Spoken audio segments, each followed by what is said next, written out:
waxtaan bi dañu koy daal di tàmbale mbokk yi ak lu aju ci wàllu kaaraange dégg ngeen li nga xam ni xewoon na ca Koumpentoum monsieur le ministre commandant Sané bi nga xam ni rey nañ ko jàpp nañ ñi nga xam ni ñoo ko boom tiis woowu nga xam ni am na ak nouvelle bi ci mujj am lan nga ci tiré comme enseignement. li ñuy njëkk a def mooy jaal ay mbokkam. jaal ko soxnaam jaal ko réew mi yëpp ndax ci service la gaañoo. kon ci aar ñu la daanoo. mën nañ jàpp ne ku shahid la. yàlla na ko yàlla yërëm. mel na ni ci information yi ñu liir ci presse bi teg nañu loxo ñi def jëf ju ñaaw jooju. li ñuy ñaan yàlla moo di justice def liggéey bu gaaw ba ñu établir dëgg-dëgg responsabilité yi ci seen wàllu ñoom wante itam ci ñu saytu ndax ñi ñuy liggéeyal jox nañ leen jumtuwaay yi ci war ak ndax taxawu nañ leen taxawaay bi ci war. loolu yaakaar naa waxtaan la boo xam ni réew mi war na ko waxtaane ñi nga xam ni ñi dañuy joxe seen bakkan pour réew mi war nañu yokk seen kattan war nañu yokk seen gëdd war nañu yokk seen formation war nañu itam seen diggante ak population yi gën a ratax. ndax bu ma la déggee dafay mel ni yokk seen kaaraange ndax loolu kon dafay dugal responsabilité état ci di dal commandant Sané. ndax état moom mënul ay dow responsabilité am su fekkente ne ay ñi koy liggéeyal daanu nañu ci toolu xare mënuñu wax ne moom moo leen fa bëmax wante il faut suñu demee ba yëfi sedd ñu xool ndax ñooña ba leen lii di dal ay nit yu doy ñu nga fa woon nit ya fa nekkoon ndax amoon nañu ay njumtuwaay yu doy ndax information yi ñu amoon yi autorités yi amoon ca instant boobu woonoon na leen ne mën na am ñu rey nit parce que renseignement mooy connaissance préalable.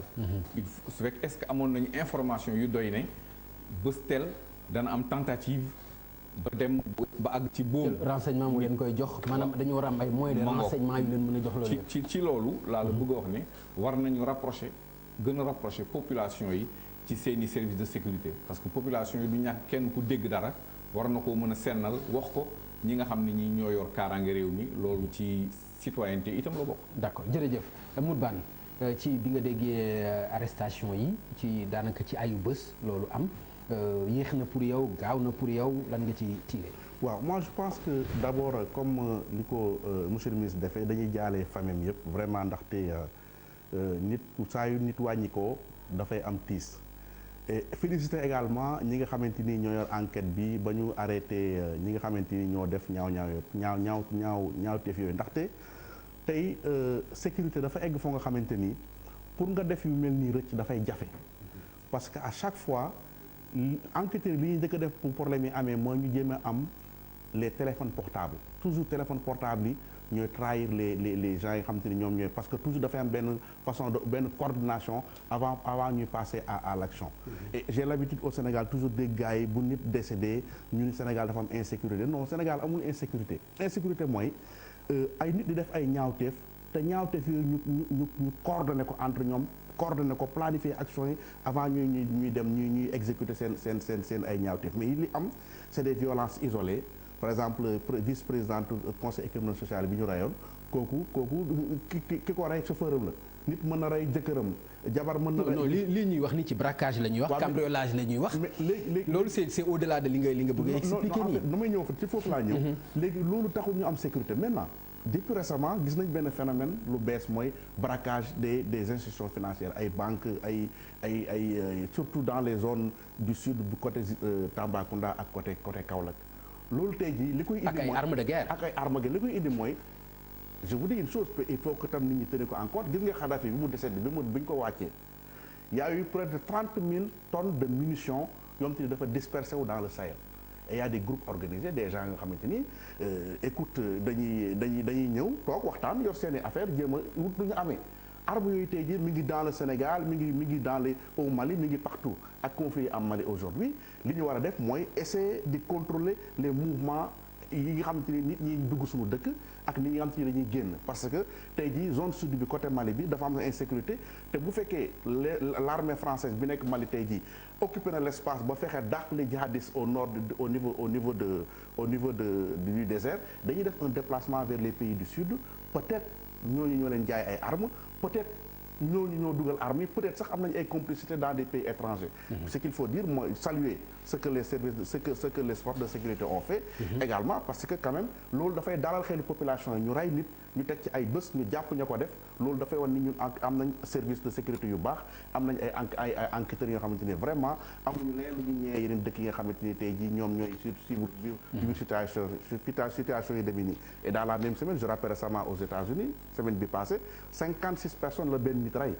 te montre que ni yooyu c'est des phénomènes de société yoo xamante ni bëggu ñaanuñu am ko mais mbir la yoo xamante ni yu ànd ak société buy dox la. non mais ba tey am na différence grand ba tey am na différence parce que li ngay wax nii loolu ay fusillade la mën na nekk ay problème mu terroriste wala similaire wala loolu mais li cambriolage la te bu ma sukkandikoo ci déposition yi nga xam ni am nañ ko ci le nommé ki ñuy wax pël bu rafet nga xam ni moom moo jiite woon bande boobu moom ci matinal bi ñëw na ba ci biir poste bi foofu la defee opération gis ni am na benn xaalis bu fa dugg ci ngoon si mu dem jël équipe am ànd ak ñoom ñëw cambriolé donc même bu fekkente ni lu ñu préparé la yàggul parce que deful 24 heures c'est-à-dire ci loolu yow nga mën ci ñëw braqué ray ci un commandant mais est-ce que loolu mën nañ jàpp ni comme li nga wax sécurité bu ñu mën a wax aussi mi ngi fi. non am na sécurité xam nga loolu tey jii est-ce que loolu mën nañ ko comparer ak li xew tey Nigéria c'est pas comparable Nigéria laa fa xew ñooñu dañoo am espace dañu nekk ci zone boo demee dans la forêt de Sabassi Boko Haram dañu toog espace dañuy am seen zone de non droit di ko contrôler état bi nekk fa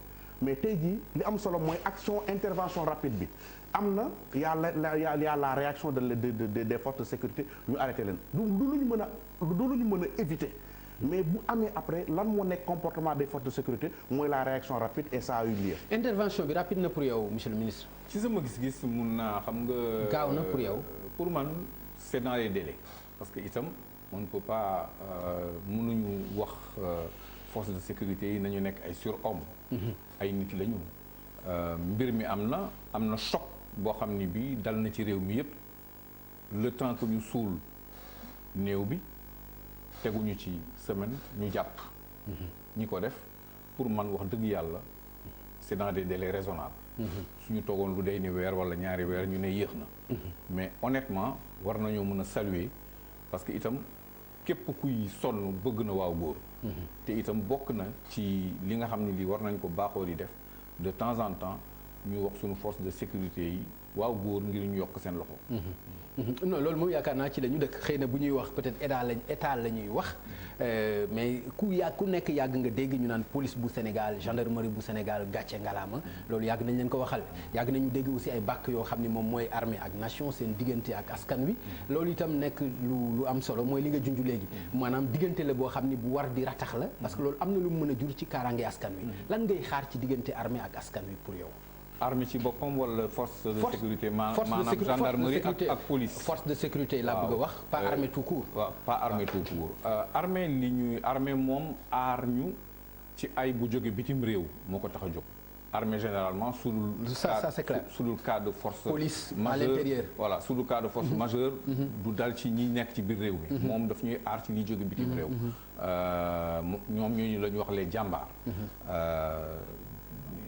seen mission jafe na mais defe naa ne war nañ leen ci jàppale ci li ma la wax ci jox leen information dafa di loo xam ne lii c'est une denrée très importante la connaissance préalable la ko confie ci yan canal mais canal yu bëri c'est-à-dire que soo demee tey man yenn saa yi du ma ministre de l'intérieur du ma dara mais yenn saa yi damay dox ci quartier nii gis fa koo xam ni muy dox ma ne nit ki lan la war a mën a def ci gox bii parce que dafa am ñun dañu xamante ci suñu biir daa gis nit buy dox ci benn environnement mu interroger la nga ni nit ki lu tax muy dox ci environnement bi le naka la fi dëkkee soo duggee Yoff gi da ngay gis ay màggetum tubaab yu fa dëkk da ngay ne waaw ñii luñ fii wut loolu su amee du chef de quartier à borom bitig bi war nañoo mën a am ay information yoo xam ni ak ay questions yoo xam ni war nañu ko poser seen bopp. suñu culture aussi masla am na ci teraanga am na ci. mooy li ma la wax culture de masla boobu ak yaatal ñun Sénégal.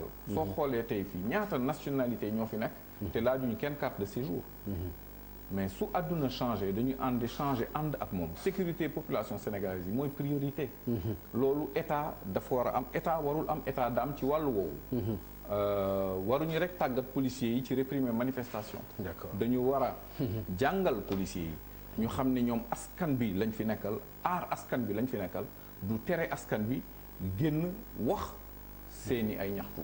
loolu beneen culture de la police la boo xam ne bi mooy jur ëllëg complicité bi war a am diggante population yi ak force de police yi. D'accord.